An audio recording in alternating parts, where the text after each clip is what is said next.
Greetings people, this is Mehak Kapoor and you are watching the Mehak Kapoor Show. Coverage you can count on और आप सभी का एक बार फिर से स्वागत है हमारे प्रोग्राम लोकल मॉर्निंग में। और लोकल मॉर्निंग में वक्त हो गया है आप सभी दिल्ली वासियों के लिए हमारा स्पेशल बुलेटिन डेली अपडेट्स का। तो आइए नजर डालते हैं दिल्ली एनसीआर की खास खबरों की ओर।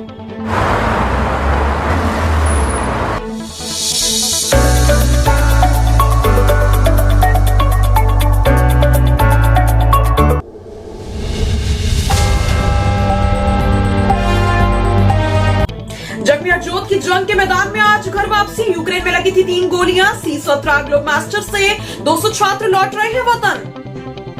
यूक्रेन में फंसे छात्रों को पोलैंड रास्ते वापस लाने की प्रक्रिया अंतिम चरण में है। ऑपरेशन गंगा के तहत पोलैंड से 200 छात्रों को लेकर उड़ी भारतीय वायुसेना के C-17 ग्लोब मास्टर विमान की आखिरी फ्लाइट सोमवार सुबह 9 बजे गाजियाबाद के हिंडन पर लैंड करेगी। सबसे महत्वपूर्ण बात यह है कि यूक्रेन में जिस छात्र हरजोत सिंह को 3 गोली लगी थी वह भी सकुशल वतन वापस आ रहा है। इस फ्लाइट में केंद्रीय मंत्री जनरल वीके सिंह भी आएंगे जो पोलैंड में सारी व्यवस्थाएं संभाल रहे थे।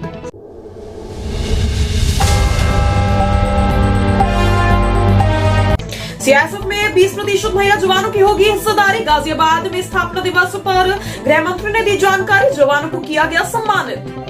केंद्रीय औद्योगिक सुरक्षा बल यानी सीआईएसएफ का 53वां स्थापना दिवस रविवार को मनाया गया। गाजियाबाद स्थित सीआईएसएफ की 5वीं बटालियन में देश के गृह मंत्री अमित शाह बतौर मुख्य अतिथि शामिल हुए। हर बार स्थापना दिवस 10 मार्च को मनाया जाता है, लेकिन ऐसा पहली बार होगा जब स्थापना दिवस कार्यक्रम 6 मार्च को हुआ। इसकी वजह है कि इस बार 10 मार्च को उत्तर प्रदेश समेत 5 राज्यों के विधानसभा चुनाव की मतगणना है।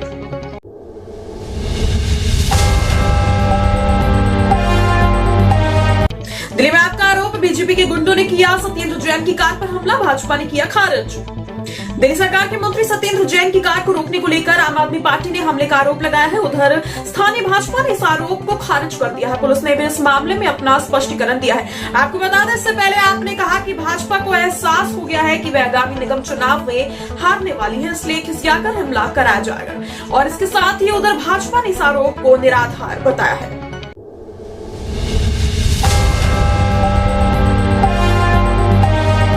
दिल्ली चिड़ियाघर में 2.5 वर्षों में 7 शेरों और बाघों ने तोड़ा दम। किडनी फेल होने से गई अधिकतर की जानें।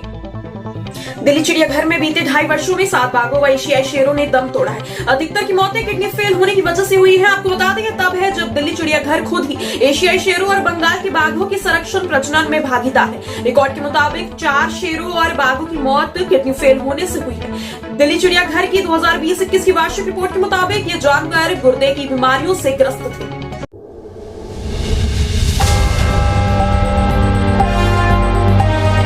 दिल्ली राजधानी में कोरोना वैक्सीन की दोनों खुराक लेने वालों की संख्या 100% के पास। अगले महीने तक पूर्ण टीकाकरण की उम्मीद। राजधानी में कोरोना वैक्सीन की दोनों खुराक लेने वालों की संख्या करीब 100% के पास पहुंचने जा रही है। हालांकि अभी भी कुछ लोग दूसरी खुराक से दूर हैं, लेकिन विभाग ने अगले माह तक इसे पूरा करने का लक्ष्य भी रखा है। विभाग के एक अधिकारी ने बताया कि पहली खुराक का 100% टीकाकरण काफी समय पहले ही हो चुका था, लेकिन अब राजधानी की व्यस्क आबादी में दोनों खुराक लेकर टीकाकरण पूरे करने वालों का वक्त काफी नजदीक है।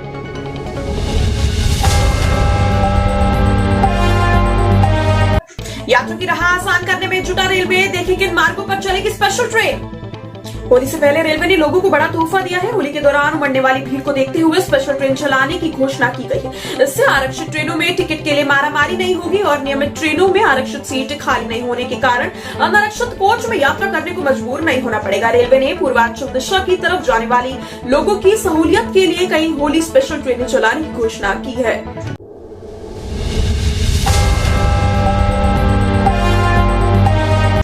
दिल्ली एमसीडी इलेक्शन में चुनाव आयोग ने बढ़ाकर अब इतनी की उम्मीदवारों के खर्च करने की सीमा।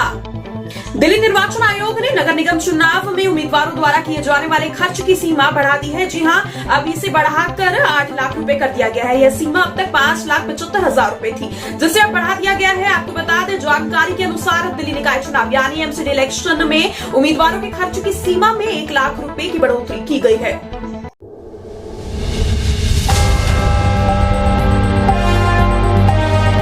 दिल्ली में कोरोना के 249 नए मामले। 2 दिनों में एक भी मौत नहीं हुई दर्ज। देश की राजधानी दिल्ली में रविवार को भी कोरोना वायरस के मामलों में कमी दर्ज की गई। जी हां, पिछले 24 घंटे में कोविड-19 के 249 नए मामले दर्ज किए गए, जिसके बाद कुल संक्रमितों की संख्या 18,61,712 पहुंच गई है। दिल्ली में अभी कोरोना के सक्रिय मरीजों की संख्या 1,261 हो गई है, जिसमें से 953 मरीज होम आइसोलेशन में है। वहीं 24 घंटे में 338 मरीजों ने कोरोना वायरस को मात दी है। इसके बाद कोरोना से ठीक होने वालों की कुल संख्या 18,34,317 पहुंच गई है।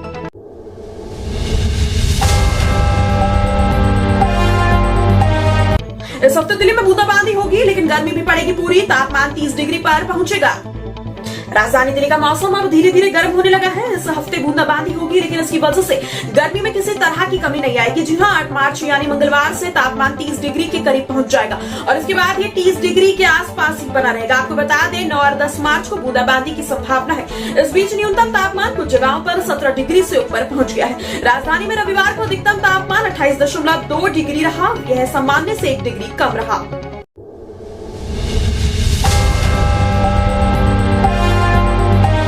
एक पर एक डिस्काउंट के नाम पर फरवरी में दिल्ली वाले पी गए 245.8 लाख लीटर शराब। दिल्ली में शराब की दुकानों पर 50% से भी अधिक चले डिस्काउंट के खेल ने फरवरी महीने में तमाम रिकॉर्ड को तोड़ डाला। जी हां, हाल ही में रहा दिल्ली में फरवरी खत्म होने पर जब शराब की दुकानों से शराब की बोतलें बिकने का हिसाब लगाया गया, तो अधिकतर अब आबकारी विभाग के अधिकारी भी जानकर हैरान रह गए कि दिल्ली में अकेले फरवरी में करीब 6 करोड़ शराब की बोतलें बिकी। जी हां, यह 245.8 लाख लीटर शराब बिकी है। यानी फरवरी में दिल्ली की शराब की दुकानों पर हर दिन शराब की करीब 20 लाख बोतलें बिकी। रोजाना दिल्ली की खास खबरों से जुड़े रहने के लिए चैनल को लाइक, शेयर एंड सब्सक्राइब करना बिल्कुल ना भूलें। और आप हमें कमेंट सेक्शन में अपनी स्टेट और एरिया का नाम जरूर बताएं, जिससे हम आपके एरिया की न्यूज आप तक पहुंचा सके। आज के लिए बस इतना ही। आपसे फिर मुलाकात होगी लेटेस्ट अपडेट्स के साथ इसी शो लोकल मॉर्निंग में, only on the Mahak Kapoor show. Coverage you can count on.